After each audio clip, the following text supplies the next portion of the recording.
Riyadus Saliheen. Chapter 10, Hastening to do good deeds.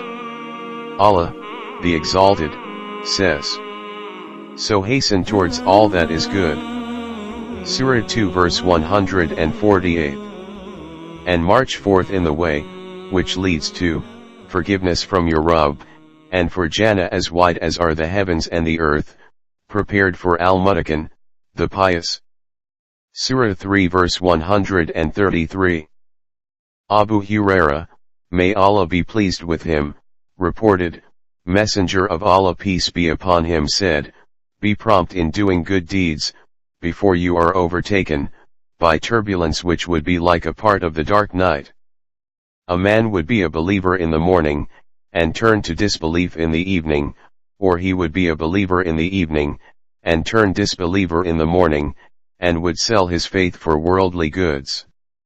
Reported in Sahih Muslim. Commentary: this hadith tells that the day of resurrection will be preceded by a long chain of calamities. Because of the rush of these calamities, religion and faith will lose their value in people. There will be a race for wealth, so much so that people would not hesitate to compromise their religion and faith to acquire wealth. People will rapidly change their faces. This is what actually happening. In this situation true believers are exhorted to adhere strictly to faith, and perform noble deeds without delay. Uqba bin al-Harith, may Allah be pleased with him, said, "Once I performed the Asr prayer in Al-Madinah behind the Prophet peace be upon him. He peace be upon him got up quickly after finishing the prayer with taslim, and stepping over the people, went to one of the rooms of his wives. The people were startled at his haste, and when he came out and saw their astonishment at his urgency he said, I recalled that there was left with me some gold which was meant for charity. I did not like to keep it any longer, so I gave orders that it should be distributed." Reported in Sahih al-Bukhari. In another narration, Messenger of Allah said, I had left some gold for sadaqah in the house, and did not wish to keep it overnight. Commentary. 1. A person should not keep such a thing because of which his attention is diverted from Allah towards that thing. 2. Although it is undesirable to jump over the neck of people in ordinary circumstances, but it is permissible when special conditions warrant it. Jabir, may Allah be pleased with him, reported, a man said to the Prophet peace be upon him during the battle of Uhud, "Tell me where I shall be if I am killed." When he peace be upon him replied that he would be in Jannah, the man threw away some dates which he had in his hand, and fought until he was killed.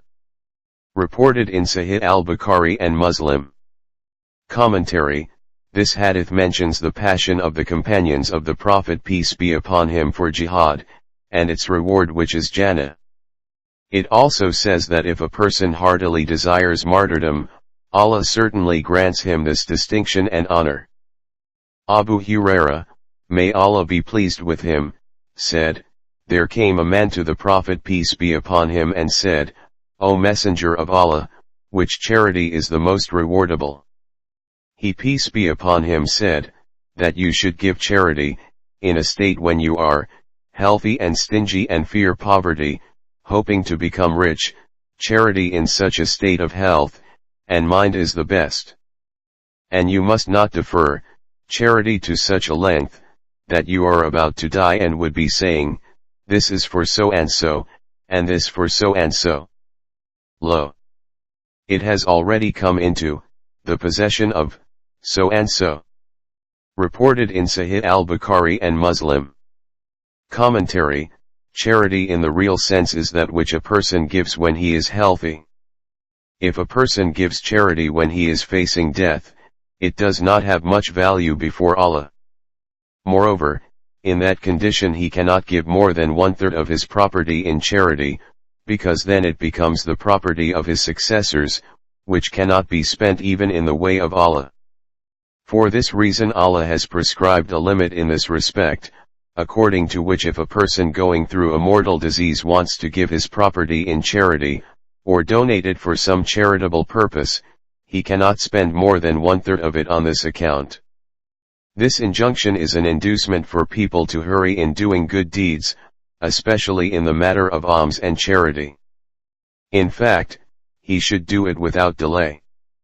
Anas, may Allah be pleased with him, said, Messenger of Allah peace be upon him took up a sword on the day of the battle of Uhud and said, Who will take this sword from me?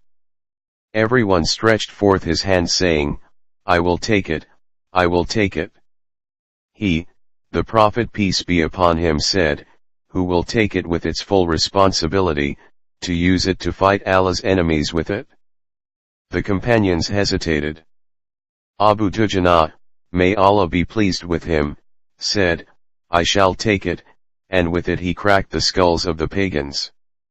Reported in Sahih Muslim. Commentary, this hadith mentions the chivalry and distinction of Abu Dujana, may Allah be pleased with him, but it should not be taken to mean that other companions of the Prophet peace be upon him showed cowardice on that occasion. The latter had in fact hesitated to get the honor and reward attached with the Prophet's sword. It is evident from the fact that when the Prophet peace be upon him offered it without any condition, everyone stretched his hand to take it.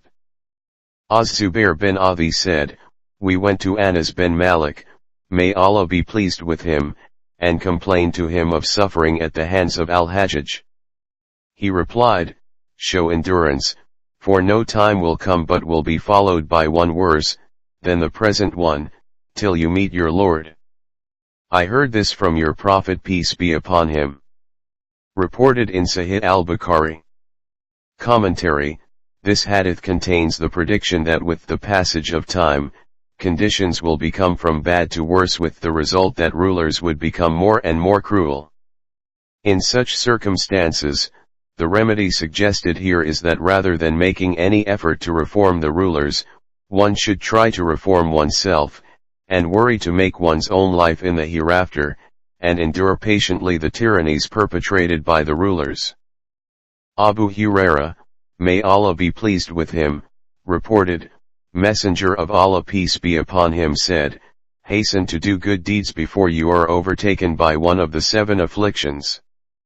Then, giving a warning, he said, Are you waiting for such poverty which will make you unmindful of devotion, or prosperity which will make you corrupt, or disease as will disable you, or such senility as will make you mentally unstable, or sudden death, or ad-dajjal who is the worst expected absent, or the hour, and the hour will be most grievous and most bitter.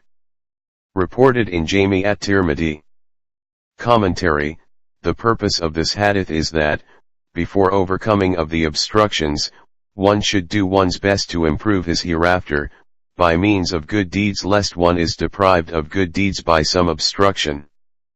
Abu Huraira, may Allah be pleased with him, reported, on the day of the Battle of Khaybar, Messenger of Allah peace be upon him said, I shall hand over this banner to one who loves Allah and his messenger, and Allah will give us victory through him. Umar, may Allah be pleased with him, said, I had never longed for leadership, but that day I expected that I might be called for.